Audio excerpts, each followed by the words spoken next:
he said the crabs part. It's a well-sided theory. I am scared of that future.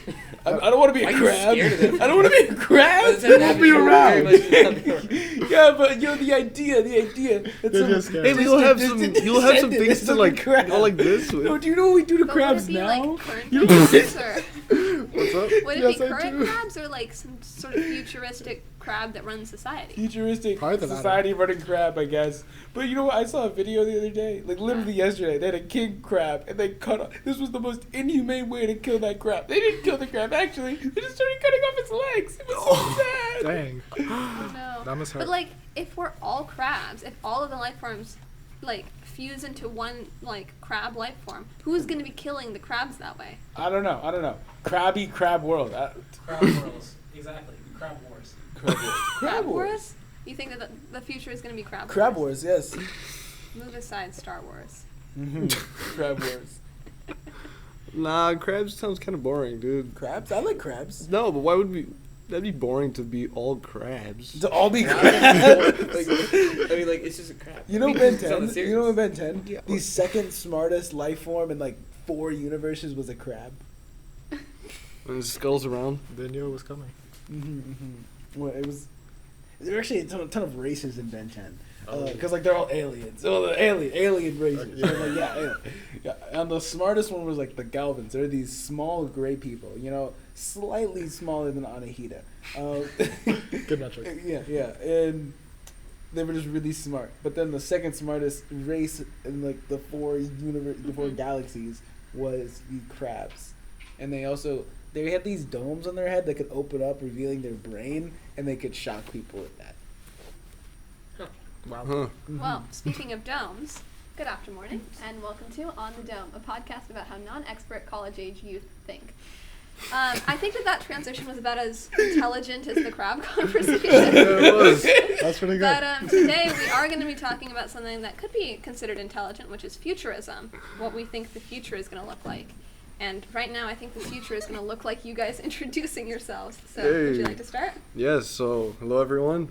I am Alex Gonzalez Ayala. I'm from Laredo, Texas, border town, and with a major. I am an aerospace engineer, studying to be an aerospace engineer, and I am a sophomore, and Rocket League is pretty fun. Nice. Mm-hmm. Hi everyone, my name is Saul. I am a course 8, which is physics, and I am from Miami, Florida. Hi, I am Isak Baligan. I am from Charlottesville, Virginia. Nowhere City? What? Nothing. and then my major, I am a computer science and molecular biology major. Yes. And Rocket League is cool. Messi is going to lose the World Cup. Wow. Okay. Oh my gosh. Hi, I'm Daniel Brown. I'm from South Carolina, and I'm an electrical engineer and computer science major. Cool. Mm. When does the World Cup end? Soon, Sunday. probably. Sunday. On Sunday. So this episode will come out after that. So we'll see. Oh no! We are predicting the future. This is future. Lionel Messi's gonna win. Lionel Sloppy is not winning. You will regret what you said. You really will. Okay, so yes, we're talking about futurism today. I feel like a lot of how most people think about futurism is dictated by media. Like, we see all these Back to the Future or like Star Wars or maybe Crab Wars is going to be the next one. But do you guys have any like TV shows that you were first like, wow, I hope the future looks like that, or wow, I really hope the future does not look like that? I think Daniel got this one. I have this You one. got this one. Well, we've been on a bit of a Black Mirror binge over the past couple weeks, and every single time we watch an episode, it just gets more and more.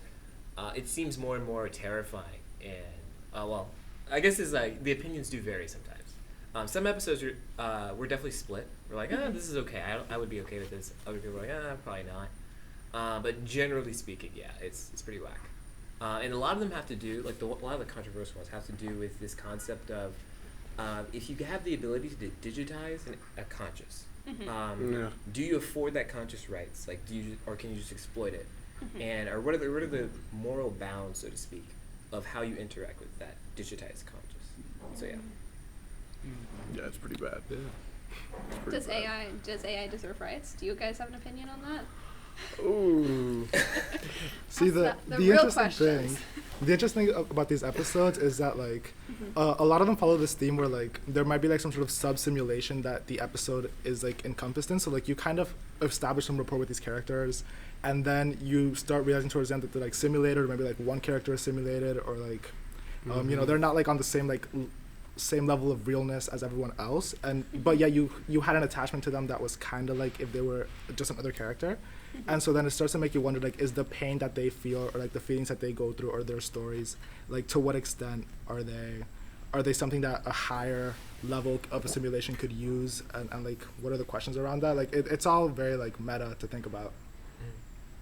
Mm-hmm. What do you mean by meta? Well, we did have some like conversations about some of these episodes. So like it was like 3 a.m. So It was 3 a.m. It was 3 I a.m. will admit these were like some unhinged conversations towards latter parts of the night. But like we started to get into the idea of like, what if we are also simulations, which is it's a theory. It's a theory, but like it starts to make you think, like, even if it seems a bit ridiculous, it is worth thinking about like how you'd feel about like your own data, like your own privacy being accessible to like a coder at a higher dimension, so to speak, having access to all that information. Kind of like, what does that mean for like free will? What does that mean for like the trajectory of your life and its significance? It gets very deep. But like, as our human technology advances, and as we see AI getting more advanced, we start like considering when we can like regard the responses we get from AIs as conscious, and like what would that mean for society? I think the scariest part of what you just said was the idea that like the higher power that a lot of people have been like spending their entire lives trying to figure out what that could be. The idea that the higher power would be a software engineer. That is horrifying. Yeah. Daniel? So then, well, I guess then the question is like, if it goes up in terms of like higher powers being able to access our data and treat us as if we were data, does it go down? Like, I guess then the artificial intelligence would be the higher power to them, and then maybe they would be eventually a higher power to some other type of thing, and then just fractals. And that means we also are part of some higher power then. Yeah. So like, and one of the big things we said was like, we can't let the simulated know they're simulated, because that would be unethical. Yeah, it's like we might be simulated, we might not be, but really it doesn't matter because we don't know. Exactly. And like, Yeah. like if we knew that we were simulation slave to some computer engineer's whims or whatever, like that's just messed up. Like we would actively be miserable knowing that our lives are not our own, but like just something created by someone else for their own purposes. And so But isn't that like religion? Whoa, wait. no, okay. Well, the thing about the concept of religion, like how that differs, really is that like a lot of religion has this notion of either a duty to your society or a praise to God because God is what gave you your own being, like your own free will and your ability to choose to live on this earth, right? Like choose to like do things on this earth. And I think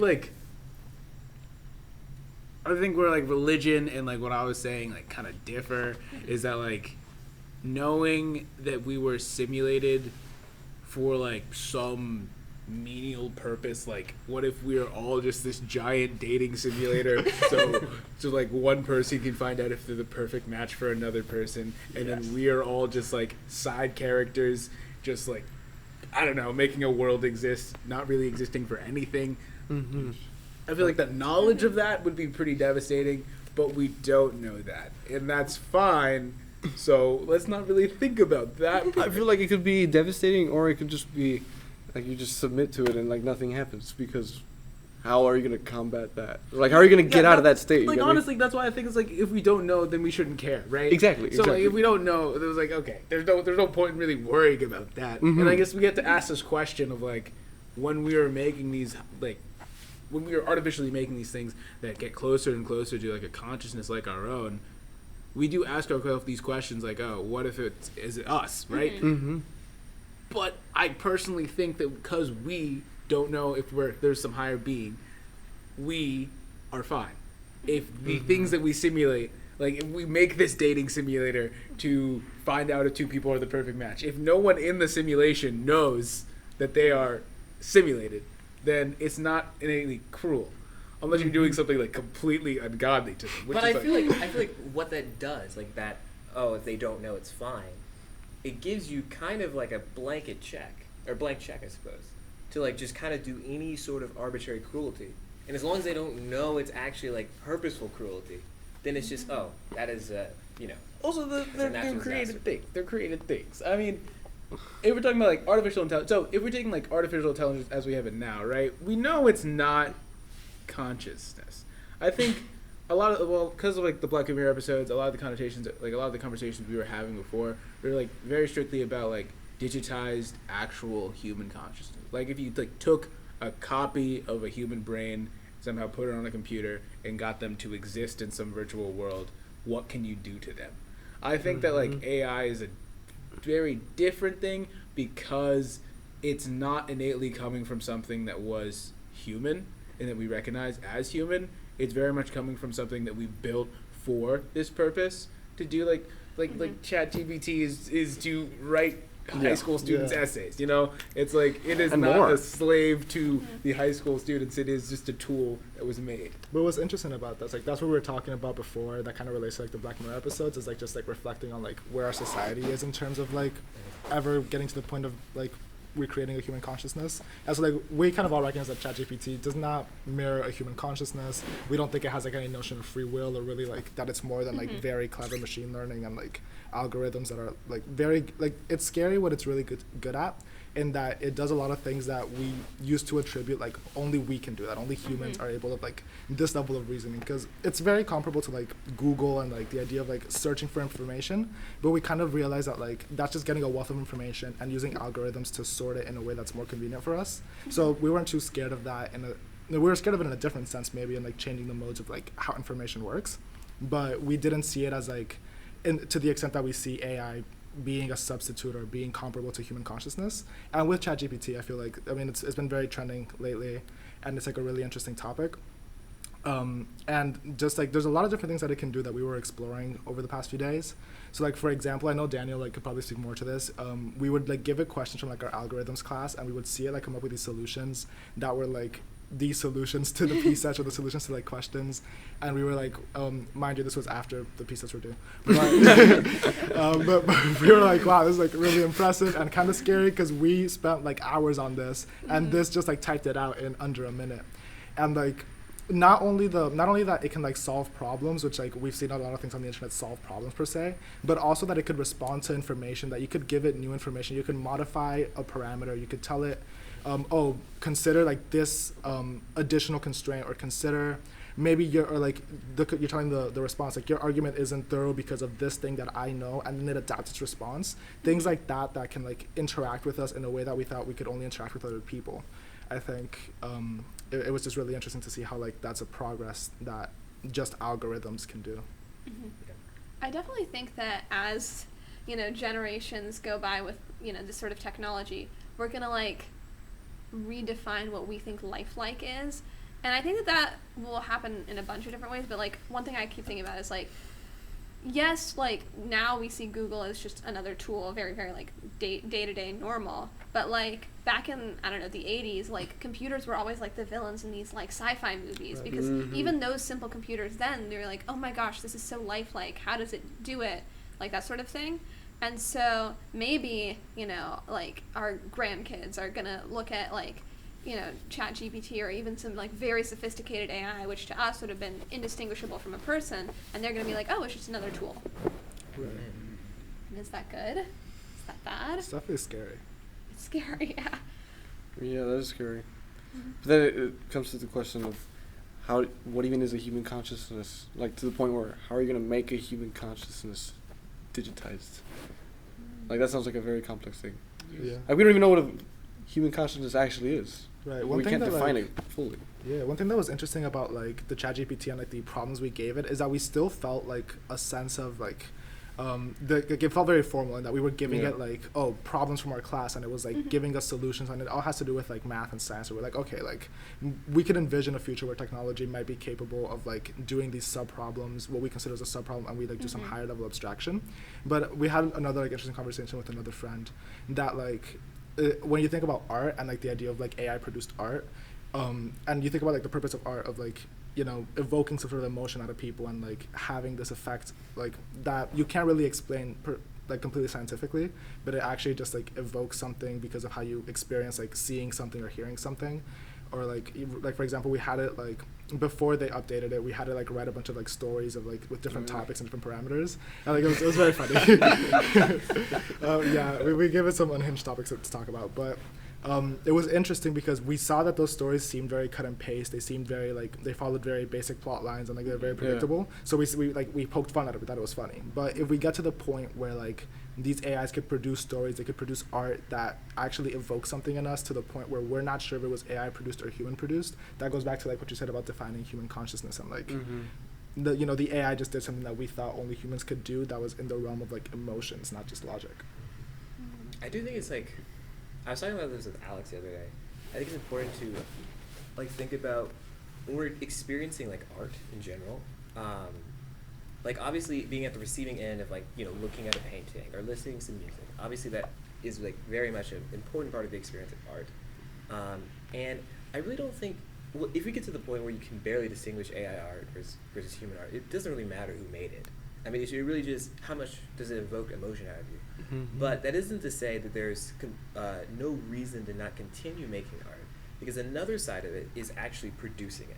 Yeah. Like the experiences the artist has when it makes, when it creates art is something valuable. And I don't think, you know, just because we have an AI that can perfectly make like a perfectly good symphony or whatever, that means like a human wouldn't want to, because there is still stuff to explore. There are still emotions to feel and write down through art that hopefully somebody else would listen to and feel. So, I mean, like I think a lot of this, and you can kind of extract this idea outside of the realm of art. I think a lot of these things with AI is like, it's really interesting, it's really cool, it's kind of scary in a sense, but at the same time, you still do need humans to do different level things that we just aren't advanced enough to get an AI to do yet. And even go back to the ChatGPT thing, like, you know, yeah, sure, it can write code, it can solve our set problems, all this stuff. But it's not as if you can just copy and paste that code and put it in like some GitHub and just be like, yeah, it's fine. Like, absolutely not. You need somebody to review that code. You need somebody to make sure like actually the parameters are correct. Like, you know, you need other people to check it.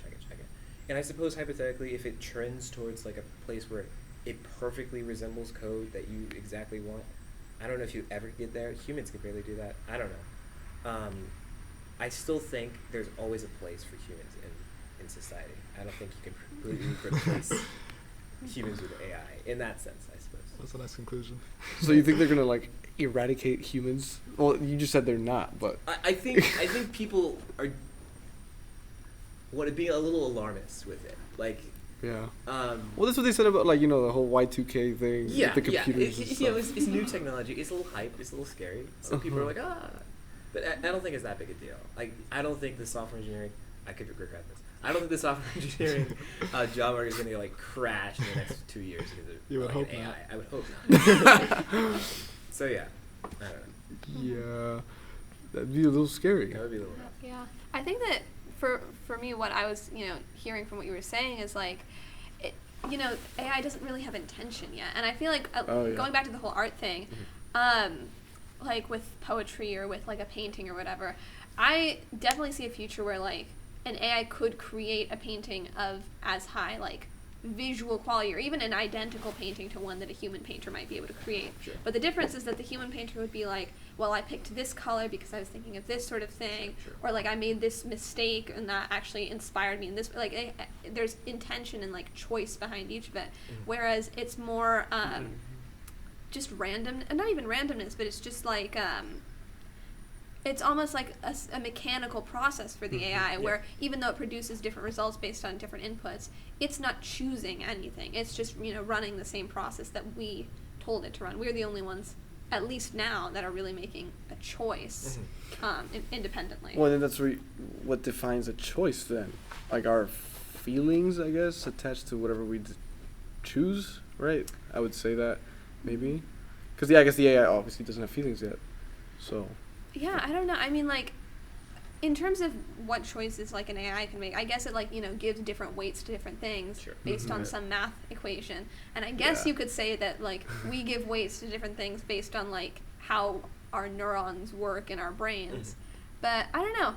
I feel like there's definitely things that are inherent about how humans make choices. I mean, Yeah. also like irrationality. Yeah. We don't usually program our AIs to be irrational, and we are most certainly not rational actors. So Uh-huh. yeah, that could be one part of things. But I don't know. I don't think AI is going to replace artists either. I hope Yeah. not. That would be. It'd be pretty scary to see an AI just pull up with a trumpet and play better than me. Dude. No, I'd feel emasculated, dude. That'd I be would, kinda funny. I would be very demoralized. I mean, yeah. Well, yeah. but also like I feel like as long as there are humans are going to want to hear and appreciate human created art because like I also Yeah. like when I look at a piece of art, like I feel like a lot of people will think, oh, what was the artist thinking? What's the artist trying to tell me? But if you know it's AI, you're like, well, it's just a visual. Right. True. It has no like. What if you don't know it's AI? If you don't Yeah. know it's AI, That's I the think maybe thing. you could like. I feel like a lot of people would be like, oh, I bet the artist did that because of this, and Right. and it would like create their own sort of narrative. But if they find Mhm. out it's AI, I feel like a lot of that meaning is then lost.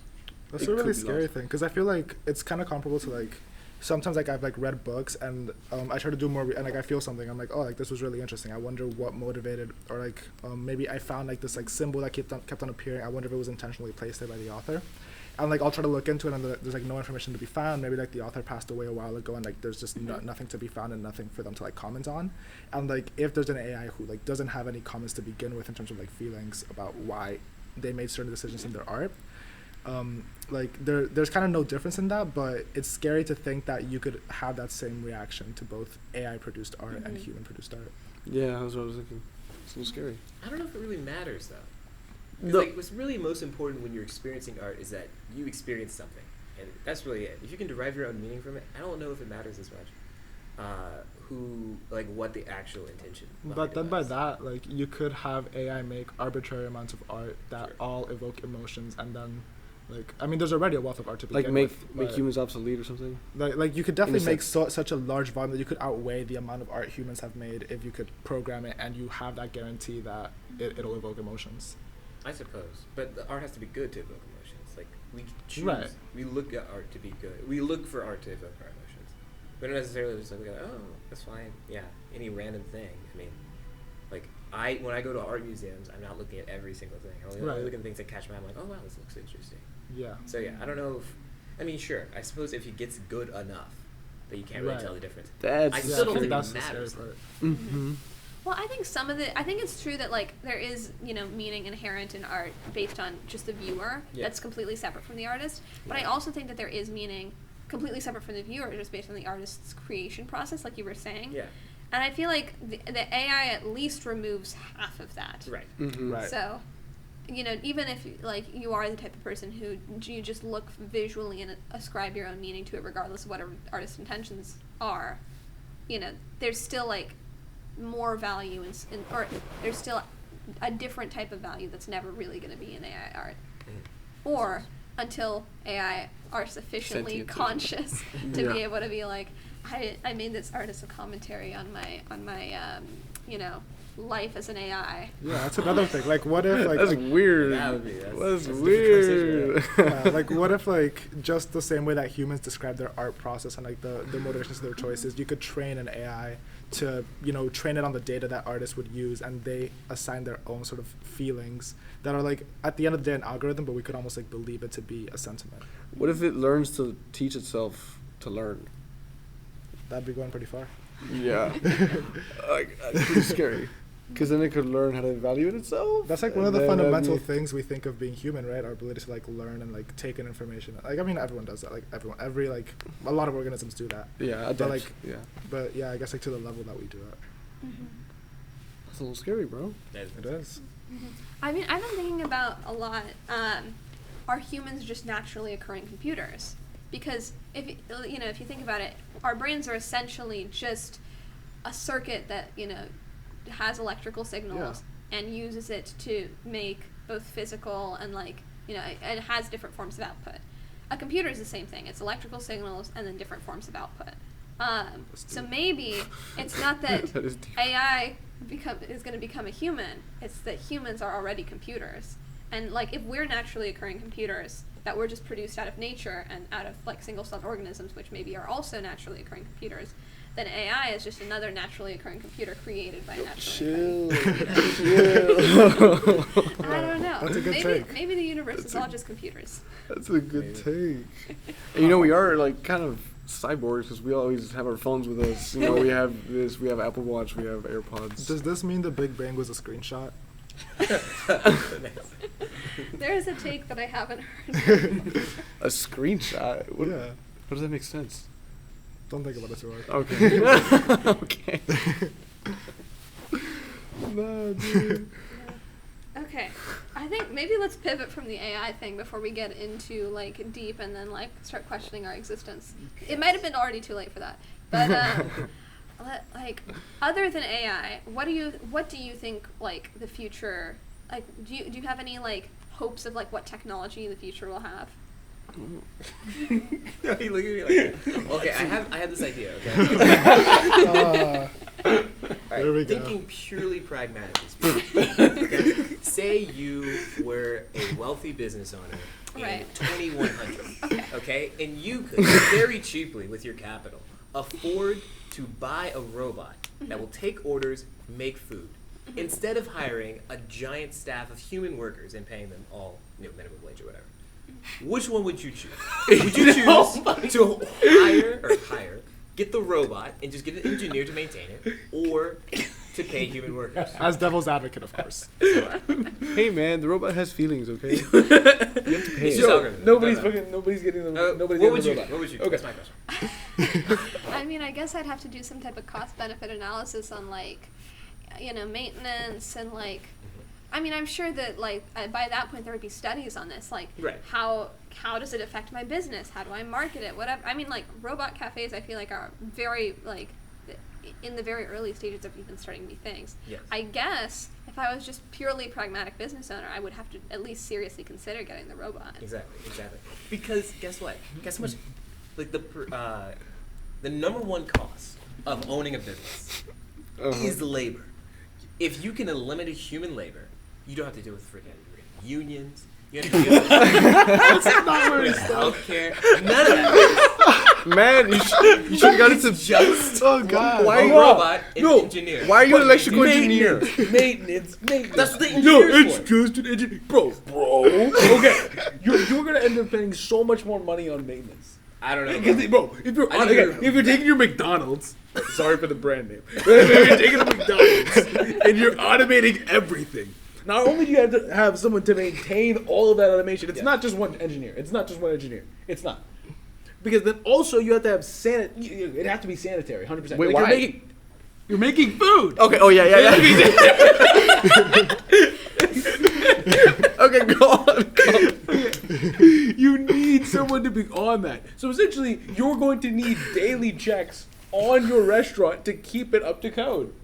And it's going to be expensive either way. And now you're paying like more trained professionals because of all this heavy machinery you're using. I don't think it takes that many trained professionals. Not as many as Nah, things bro, around the bro, store. nah, bro. I mean, in this universe, like if as a business owner, I assume other businesses will have like done that. It'll be like a whole industry. Right. So like it'll definitely be like much more streamlined. I feel like. Yeah, there's It'd probably definitely like be cheaper too. it'll probably be Oh my optimized. It'll probably be optimized by that point. But I Yes. feel like even at that, it's gonna be boring walking into a cafe and the robots. Wait. Robot server, bro? Yeah, but then like, where's the human interaction? Like People you like have that. with the yeah, exactly. You can like chop it up with the people that's giving you the order, bro. But that's the thing. If everybody does it, it doesn't matter. Oh my God. That's the paradigm shift of industry. But then Every part of industry does it. It won't matter. There's no competition. no, but what if the person who doesn't want to employ a robot just keeps their human workers? What if Then people they'll be- prefer that? They'll be crushed by the monopoly. Actually, But what if no. people prefer Actually, that? I 100% think this would be a marketed thing. That we have human workers would be in every advertisement, and they'd get so Yeah. popular because of it. Yeah, I don't like know, bro. I don't know. No, because actually, when you think about Well, it, like, think it's a good about point, it, though. It's a if good point. everyone in the industry is using this streamlined, automated business, automated food making, automated whatever, that human interaction will be 100% missed. Even people like right now who think like, oh yeah, I don't like human interaction. Or, like even some of those people will be like, I kind of miss that. And so when some company comes in who's like, we have human workers, people will flock to that company and be like, hey, yeah, I want to interact with a human worker. I want to go to this. I mean, but then it'll become like an elitist thing. Maybe only the top tier of restaurants will do, and maybe you'll have to pay a premium. A premium to have human servers. Wait, that's crazy. That's I think it would be more expensive to have human workers in a place where robots are optimized than it would be to have robots. No, unless you get something to unless you get robots to maintain your robots, then I don't know, bro. You gotta get I mean, we see it already with like, okay, for example, like let's go back to nameless fast food corporations. Like. Back in the day, probably it would be considered like madness to be like, oh, I'm going to, fly in ingredients from all around the world and have all this manufacturing and all this processing to make it super, super shelf stable and all of that, rather than just using like actual beef, actual apples. But now we pay a premium for like actual organic food. Stop. Oh god. That's scary. That's scary. Premium for human service. Wow. I mean, automation. That's a good analog. Oh my god. Automation in industry is already a problem now. Like, it's actually like a serious issue. Is factory working, where you have a bunch of people who don't have any jobs anymore because in like the Midwest in the United States. Factory working. Because you can just easily replace this with a robot. Yeah. And I don't see any reason to think that why can't we extend this to more stuff in the service scope. Whereas, all these, normal jobs that high school students would have, some people in their adults would have, whatever, they no longer have the ability to have these jobs because it's more beneficial for a company to not have to worry about unions, to not have to worry about paying their workers, to not worry about paying a bunch of people's health care, to only pay for a few, and just maybe a little bit higher, of course, because they're engineers. But regardless, Yeah, no, and I think I feel like it's already trending in that direction because like nameless fast food corporation, the one in my hometown, at least before, like when I would go in 5th grade, like there was bigger tables, more tables, right, to seat more people. Right. And then now when I went back like this summer, and I went to that same place. Nameless place. Yeah, there wasn't like the kiosks to order, but now there is. Yeah. And then there was less tables, which I was like, huh, that's weird.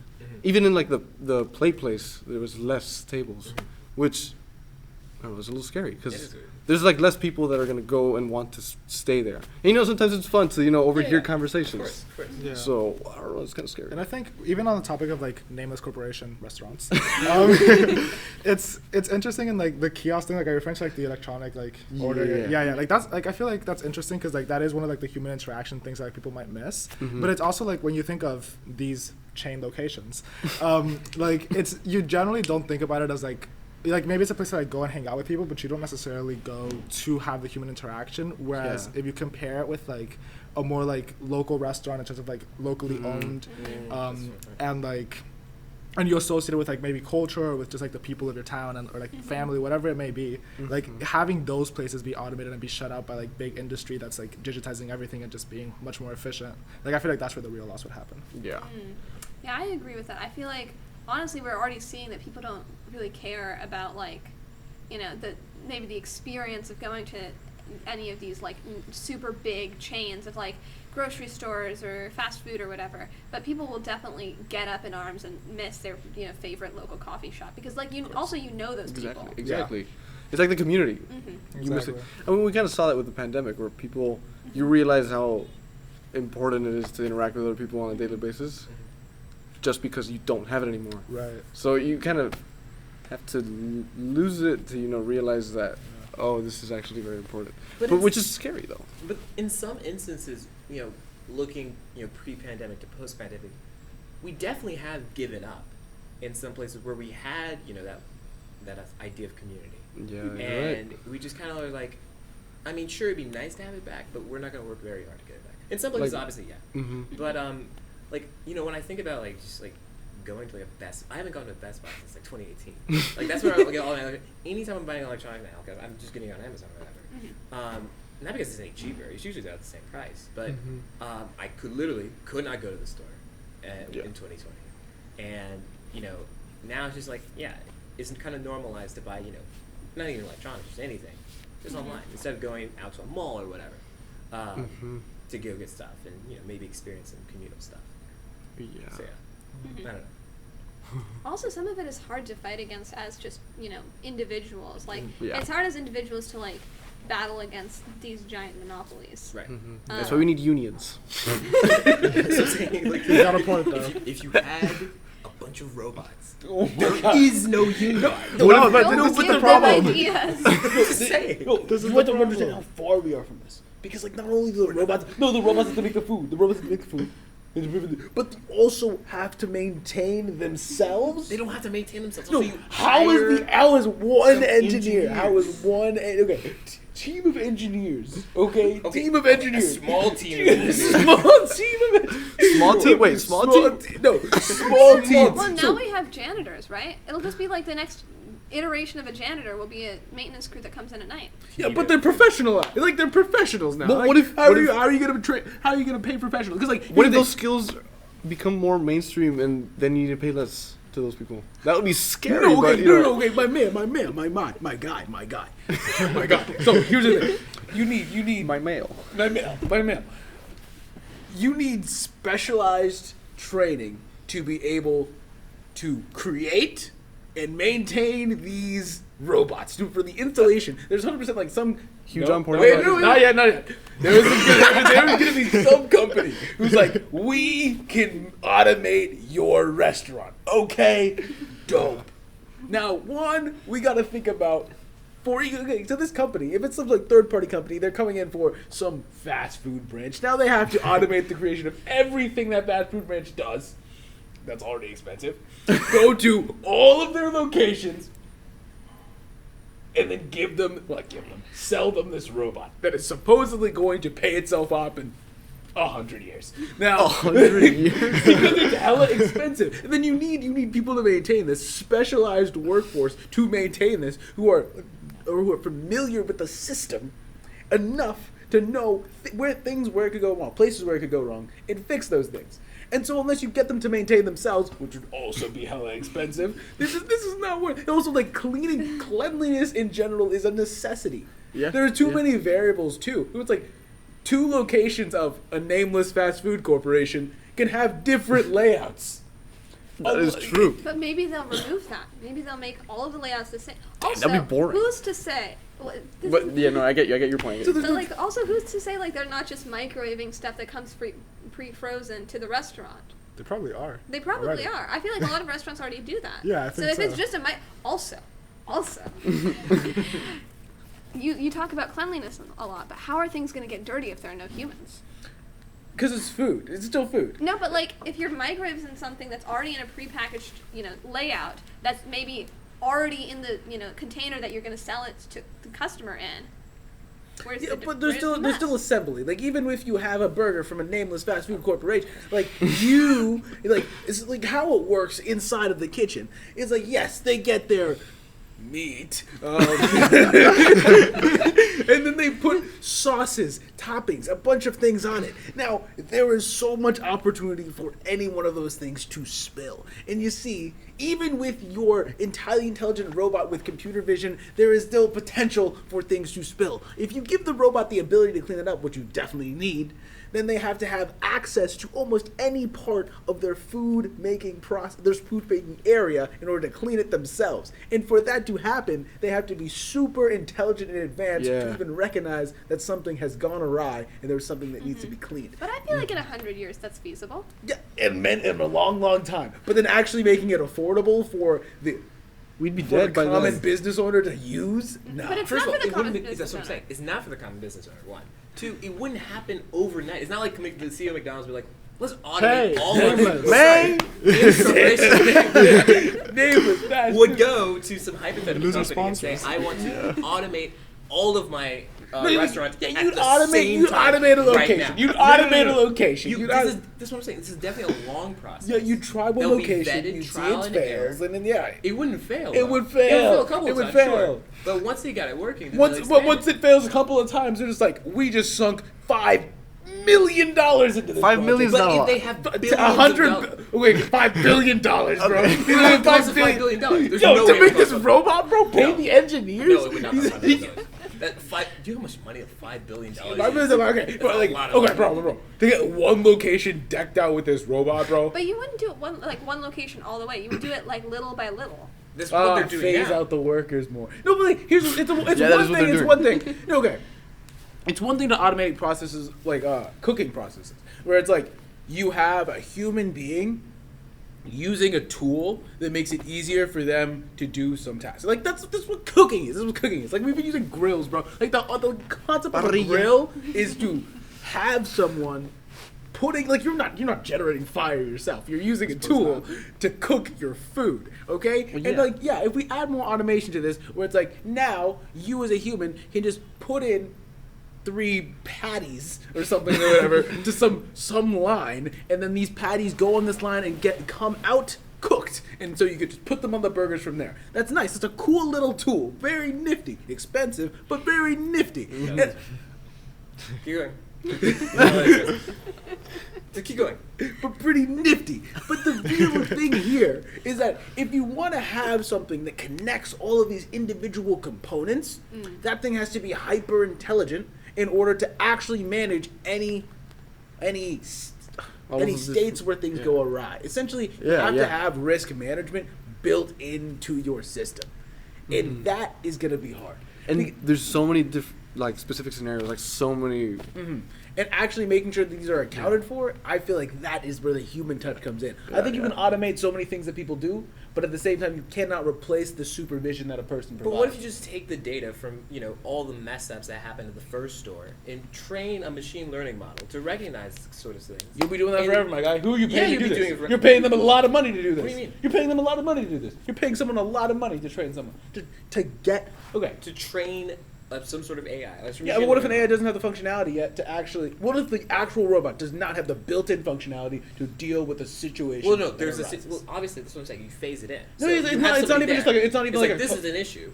You need to recognize this is an issue, and then you have all this data. Yeah, These you are have this data. potential Yeah, issues with my computer yes, vision you have thing. this data. If you ever see it again, I'm going to build in the functionality. Yeah, but it's Be not able to even fix it. it's not even just a software issue now. It could be a hardware issue. That's what I'm saying. Like, You know, so now you're straight up updating the Here's robot. what they have to You're do. Here's adding- what they have to do. They have to build this cooking like big cooking robot and make it like somewhat open, and then they hire one person to be in the restaurant and to be the cleaning person. So if the ketchup spills, that person is just ready to like wipe it off.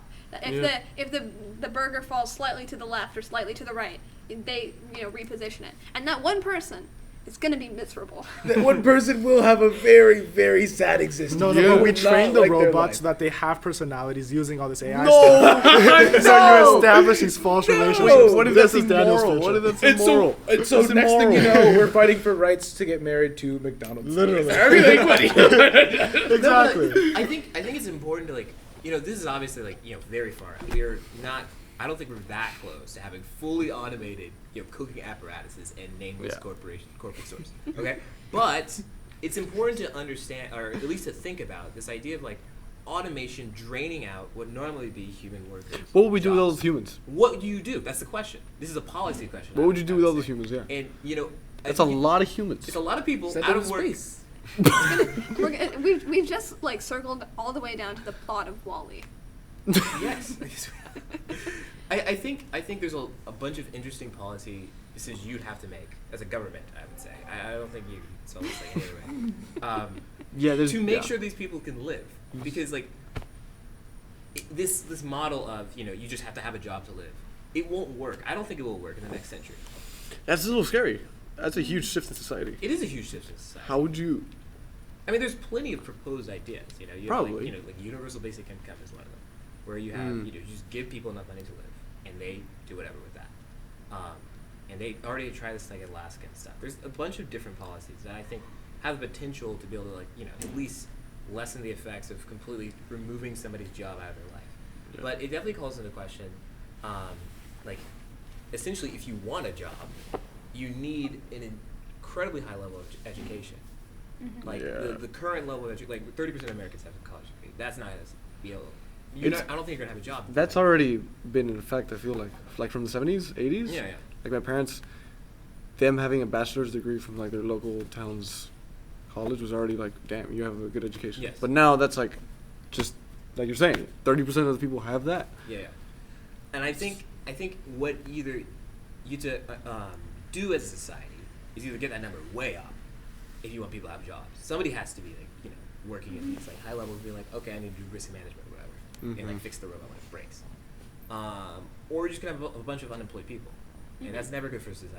It's never good for economy. I think it's just gonna be like specialization of training, where it's like you are not being trained to be an engineer anymore. You are being trained to operate a specific tool, and that is what like the one skill you have, and that's what you're gonna do forever. Is that what we want?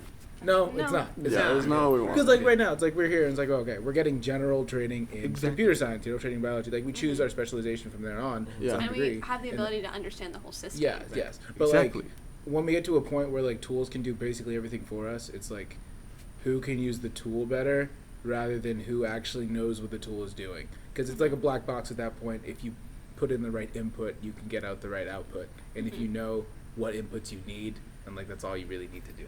So I think when we're approaching a period of higher automation and this skill cap grows to get higher, we will instead of like trying to get people to that skill cap, we're just gonna choose to create a system that like is very like very targeted toward each individual thing and how to use it rather than how to actually understand it.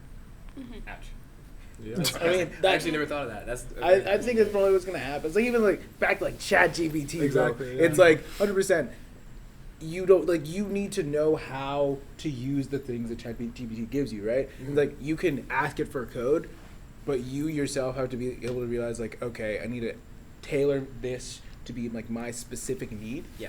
But if you know exactly like what questions to ask, you can get the whole framework for whatever project you want, and then just add the finishing touches to that. And so like at this current moment, it's like to use GPT the most effectively for like a coding problem, you need to know how to code. But we're not the best coders in the world. You can ask it to solve problems, giving you algorithms that are leagues and bounds beyond you, and you're just like, oh, that's cool. Let me just reformat that output to a list, and then I'm done. I mean, so like you have some sort of baseline knowledge, but it's not nearly as much as you need to do the entire problem yourself. And I think that's like, it's very much like a functional approach to society in that you don't really need understanding, you just need to do, and results will just be results, and that's what we want. It kind of sucks. It'll be boring for people. Yeah, I think that's like boring. I think the pursuit of knowledge is 100% something that a lot of people like, and Yes. well, I do think it's the future though.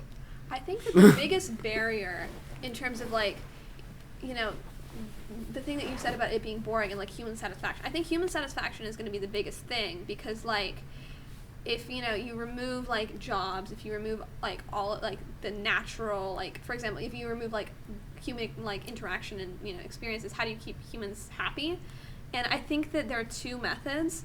And one seems to be the path that maybe corporations would like us to go down, which is distraction, such as you know nameless social media platform that you know is you know shortening our attention spans by having these really short bits of content. Reels.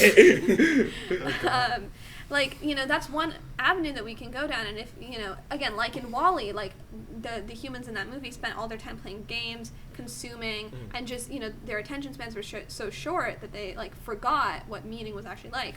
Or we can try and you know actually find meaning in our lives, human interaction, meaningful work, stuff that we're interested in, art, etc. And now I'm not going to say I know what meaning looks like for everyone. I can't answer that question, but I feel like we all have the capacity to know what meaning looks like for ourselves.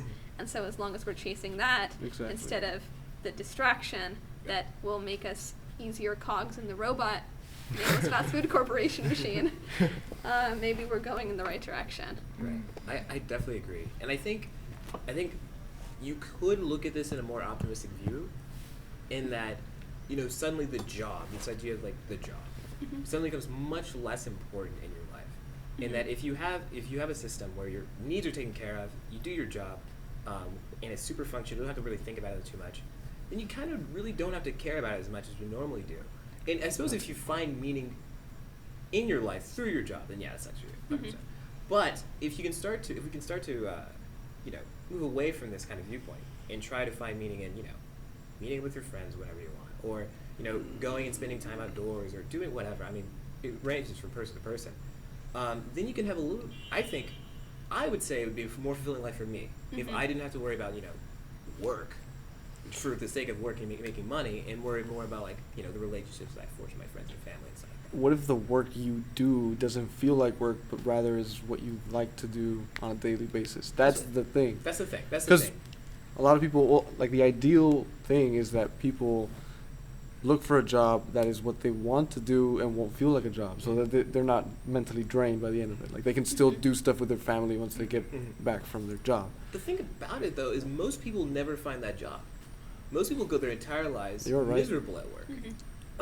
So if you eliminate the need or the importance of it, and you can spend more time outside of it, then you're fine. Now, if you do find that meaning in your job, I don't know what the answer to that is. I don't know. I guess it definitely. I guess you can still pour more stuff into your job. You can still, as you can do now, you can pour more effort and thought and whatever in your job. But as far as finding meaning through it, I don't know.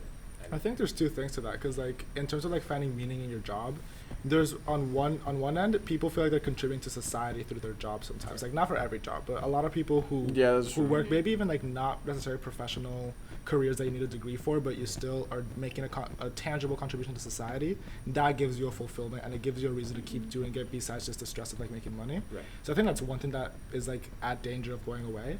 And then another thing is that even for people who don't necessarily enjoy the content of their jobs themselves, they find a community with the people they work with. And I think at least in my experience, I think my own family and my parents, I think a lot of their friendships have come about through work, and those are friendships that if you stay in that career for a long time, you meet new people, but you'll have these connections that last a lifetime, and they came because of you sharing this experience of having the same job. Right. That's hella deep. But let me propose something to you right now. So, virtual reality, guys. Now, what if we get to a place in society which all of our jobs, they're pretty menial in that, not menial, but you just operate a machine for a few hours a day, you go home. Now, you get on to your virtual reality, and now you start doing the job that you want to do. No, hear me out. It's a job simulator. We just You didn't say job simulator. No, hear me out. Hear me out. Because a lot of the jobs will be phased out, right? Okay, when we get to this hyper advanced society, a lot of the jobs will be phased out. Now, people are going to want to do something all day. They get into their virtual MMO, and then they start doing jobs for the virtual community. Okay. So we don't have time to unpack all of this. Let's just throw out the whole suitcase. I agree. And let's say this. We had a really good conversation. It was very interesting going into all of this. Hopefully, we will get to film a part 2 where we talk about whatever that is. But for now, as long as we're looking for meaning, hopefully it'll be a good future. And I think that this was a pretty meaningful conversation. Yeah. So, on that note, thank you so much for listening, and this has been On the Dome. Okay, what? No, wait, no. No, hear me out. Hear me out. That's not.